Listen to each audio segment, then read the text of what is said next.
नमस्कार दोस्तों, आज मैं आपको सुनाऊंगा भगवान का चमत्कार। एक बूढ़ी औरत की दर्द भरी कहानी। एक शहर में एक अमीर सेठ रहता था। उसके पास बहुत पैसा था, अनेक फैक्ट्रियों का मालिक था। एक शाम अचानक उसे बहुत बेचैनी होने लगी।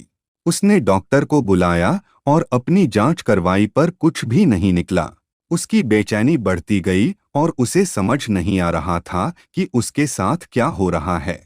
रात हुई, नींद की गोलियां भी खाली पर नींद आने को तैयार ही नहीं थी और न ही उसकी बेचैनी कम हो रही थी।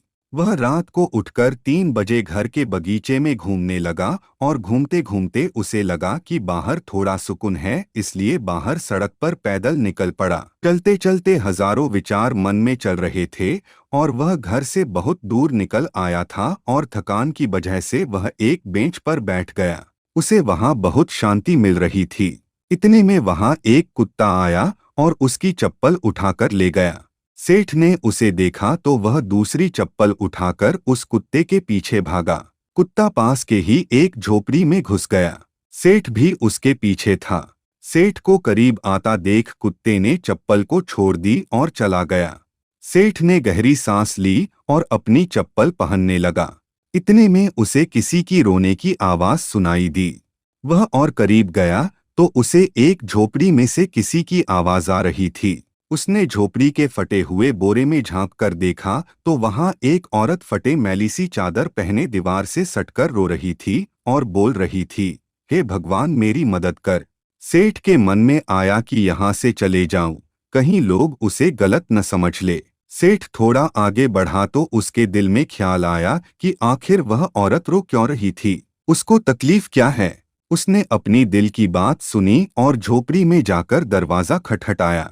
उस औरत ने दरवाजा खोला और सेठ को देखकर घबरा गई। तो सेठ ने हाथ जोड़कर कहा, घबराओ मत, मुझे तो सिर्फ यह जानना है कि तुम रो क्यों रही हो। औरत के आंखों में से आंसू टपकने लगे और उसने पास ही एक छोटे से बिस्तर में लिपटी हुई उसकी 7 साल की बच्ची की ओर इशारा किया और रोते रोते कहने लगी, मेरी बच्ची बहुत बीमार है, उसके इलाज के लिए बहुत खर्चा लगेगा और मैं तो घरों में जाकर झाड़ू पोछा लगाती हूँ, जैसे तैसे हमारा पेट पालती हूँ, मैं कैसे इसका इलाज करवा पाऊंगी। सेठ ने कहा, तो किसी से मांग लो। इस पर औरत बोली, मैंने सबसे मांग कर देख लिया, खर्चा बहुत है, कोई देने को तैयार ही नहीं है।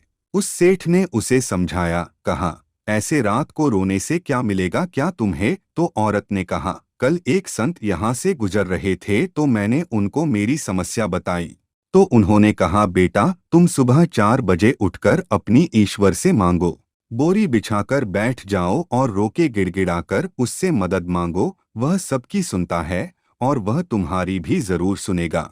मेरे पास इसके अलावा कोई चारा नहीं था, इसलिए मैं उससे भीख मांग रही थी। यह सब सुनने के बाद सेठ का दिल पिघल गया और उसने तुरंत फोन लगाया और एम्बुलेंस बुलाई और उस 7 साल की छोटी बच्ची को हॉस्पिटल में एडमिट करवा दिया।